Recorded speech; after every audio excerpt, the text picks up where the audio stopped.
साथियों, पिछले वीडियो में हम लोगों ने गुप्त काल को देखा था। आज हम लोग गुप्तोत्तर काल देखेंगे। तो चलिए हम लोग शुरू करते हैं आज का वीडियो। पहला प्रश्न है, गुर्जर प्रतिहार वंश की स्थापना किस शासक ने की थी? तो गुर्जर प्रतिहार वंश की स्थापना नागभट्ट प्रथम ने किया था। दूसरा प्रश्न है, राष्ट्रकूट साम्राज्य की स्थापना किसने की थी? राष्ट्रकूट साम्राज्य की स्थापना दंती दुर्ग ने किया था। अगला प्रश्न है, गुप्तोत्तर काल में भारत में मुख्यतः किसका आयात किया जाता था? गुप्तोत्तर काल में मुख्यतः घोड़े का आयात किया जाता था। अगला प्रश्न है, मौखरी शासकों की राजधानी कहाँ स्थित थी? तो मौखरी शासकों की राजधानी कन्नौज स्थित था। आगे नोट दिया हुआ है, सम्राट हर्षवर्धन ने अपने शासनकाल में कन्नौज तथा प्रयाग में बौद्ध महासम्मेलनों का आयोजन किया था। तो सम्राट हर्षवर्धन कन्नौज तथा प्रयाग में बौद्ध महासम्मेलन का आयोजन किया था। अगला प्रश्न है, बाल विवाह की प्रथा किसके शासनकाल में शुरू हुआ था? तो बाल विवाह की प्रथा कुषाण काल में शुरू हुआ था। अगला प्रश्न है, प्राचीन भारत में सिंचाई कर को क्या कहते थे? प्राचीन भारत में सिंचाई कर को विदक भागम कहा जाता था। आगे हम लोग देखेंगे, हर्ष के प्रशासन में अवंती युद्ध और शांति का अधिकारी था। इसके अतिरिक्त कुछ अन्य अधिकारी निम्नवत थे। पहला था सिंहनाद। सिंहनाद सेनापति कहलाता था। आगे है कुंतल। कुंतल जो है ये अश्वसेन का प्रधान होता था। आगे है स्कंदगुप्त, ये हस्त सेना का प्रधान होता था। आगे है सामंत या महाराज, ये नागरिक प्रशासन का प्रमुख होता था। अगला प्रश्न है, तीसरी शताब्दी में वारंगल किसके लिए प्रसिद्ध था? तीसरी शताब्दी में वारंगल लोहे के यंत्र या उपकरण के लिए प्रसिद्ध था।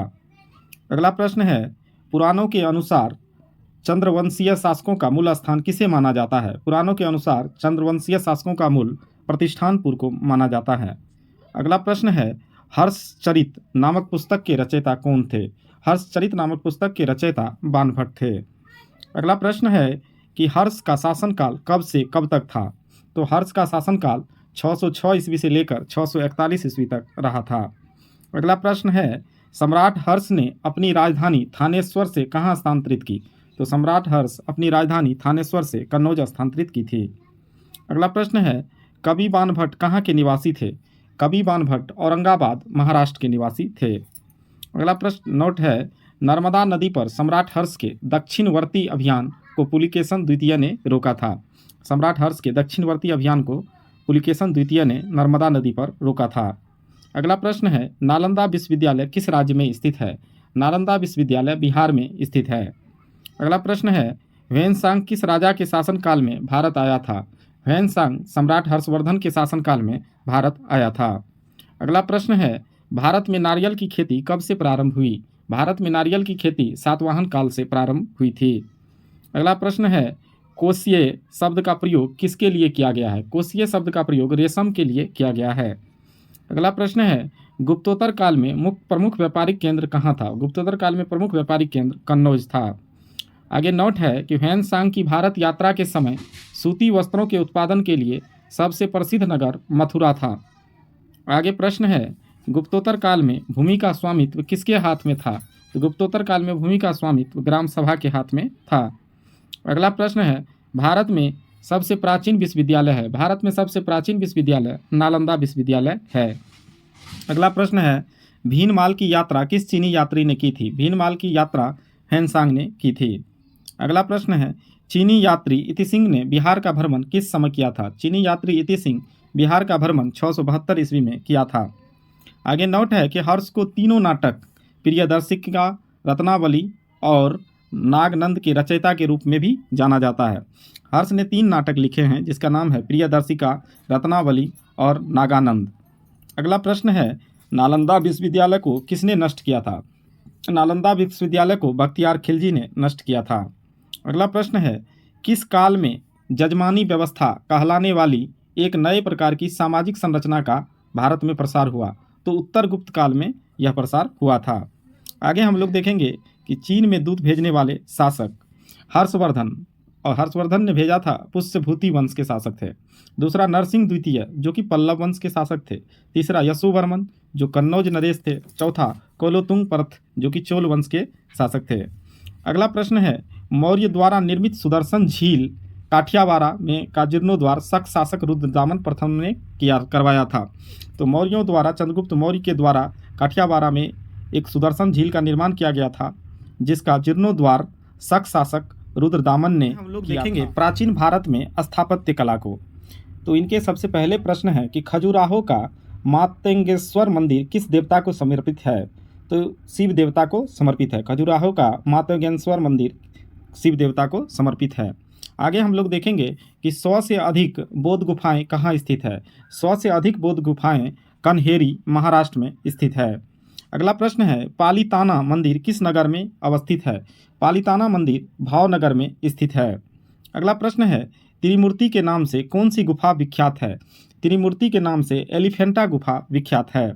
आगे नोट दिया हुआ है खजुराहो के मंदिर हिंदू एवं जैन धर्म से संबंधित है। इनका निर्माण चंदेल शासकों ने 950 से 1050 ईस्वी के बीच करवाया था।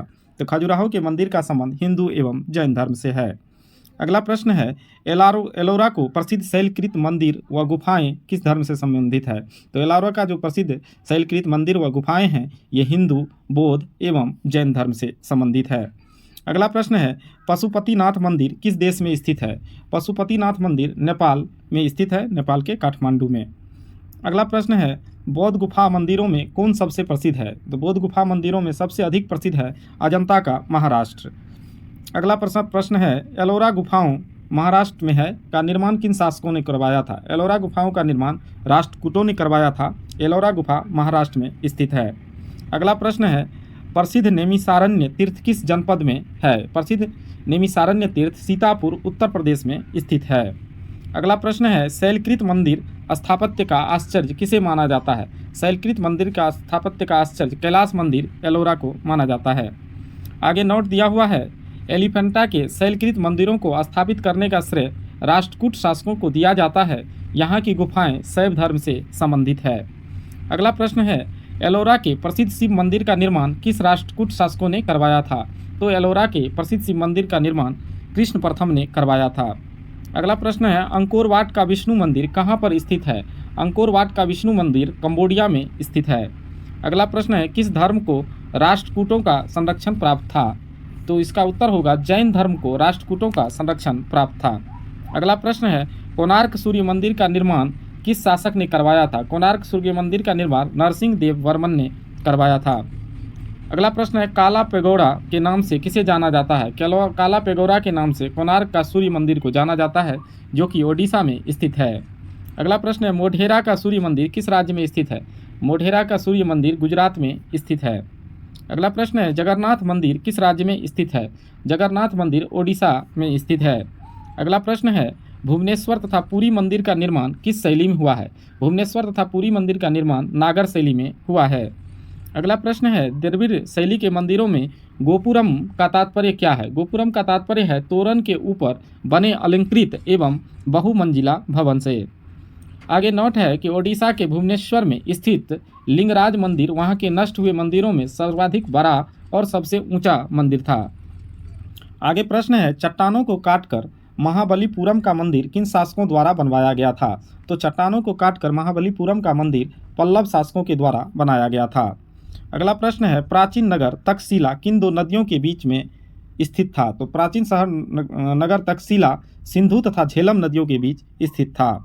अगला प्रश्न है कि ऐतिहासिक दिगंबर जैन तीर्थ स्थल सेनगिरी कहाँ पर स्थित है? तो यह मध्य प्रदेश में स्थित है। अगला प्रश्न है प्रसिद्ध विरूपाक्ष मंदिर कहाँ अवस्थित है? तो विरूपाक्ष मंदिर हम्पी में स्थित है और हम्पी कर्नाटक राज्य में अवस्थित है। आगे नोट है आदि शंकराचार्य ने ज्योति मठ जो कि उत्तराखंड में स्थापित किया था, शारदा मठ द्वारका में स्थापित किया था, गोवर्धन मठ पुरी में स्थापित किया था और वेदांत मठ श्रृंगेरी में स्थापित किया था। आगे प्रश्न है भारत के सांस्कृतिक इतिहास के संदर्भ में पंचायतन शब्द किसे निर्दिष्ट करता है? पंचायतन शब्द मंदिर रचना शैली को निर्दिष्ट करता है। आगे प्रश्न है गंगे कोंड चोलपुरम के मंदिर का निर्माण किस शासक ने करवाया था? तो राजेंद्र चोल ने गंगे कोंड चोलपुरम मंदिर का निर्माण करवाया था। आगे नोट है राजराज चोल द्वारा निर्मित बृहदेश्वर मंदिर किस शैली का उदाहरण है? तो बृहदेश्वर मंदिर द्रविड़ शैली का उदाहरण है। आगे प्रश्न है बोरोबदुर का प्रख्यात स्तूप कहाँ पर स्थित है? तो बोरोबदुर का प्रख्यात स्तूप इंडोनेशिया के जावा द्वीप पर स्थित है। आगे हम लोग देखेंगे मंदिर स्थापत्य कला और स्थिति मतलब जहाँ वो स्थित है। सबसे पहला है इसमें एरन का विष्णु मंदिर। यह एरन सागर जिला में स्थित है जो कि मध्य प्रदेश राज्य में पड़ता है। दूसरा है भुमरा का शिव मंदिर। यह भुमरा में स्थित है जो कि सतना जिला मध्य प्रदेश में पड़ता है। आगे है सिरपुर का लक्ष्मण मंदिर। सिरपुर का लक्ष्मण मंदिर सिरपुर में है जो रायपुर जिला में पड़ता है जो छत्तीसगढ़ राज्य में स्थित है। आगे है तिगवा का विष्णु मंदिर। यह तिगवा में स्थित है जबलपुर में जो कि मध्य प्रदेश में पड़ता है। आगे है नचना कुठारी का पार्वती मंदिर। यह नचना में है, कुठार और पन्ना मध्य प्रदेश में स्थित है। आगे है भीतरगांव का कृष्ण मंदिर। यह भीतरगांव कानपुर जिला में स्थित है जो कि उत्तर प्रदेश में पड़ता है।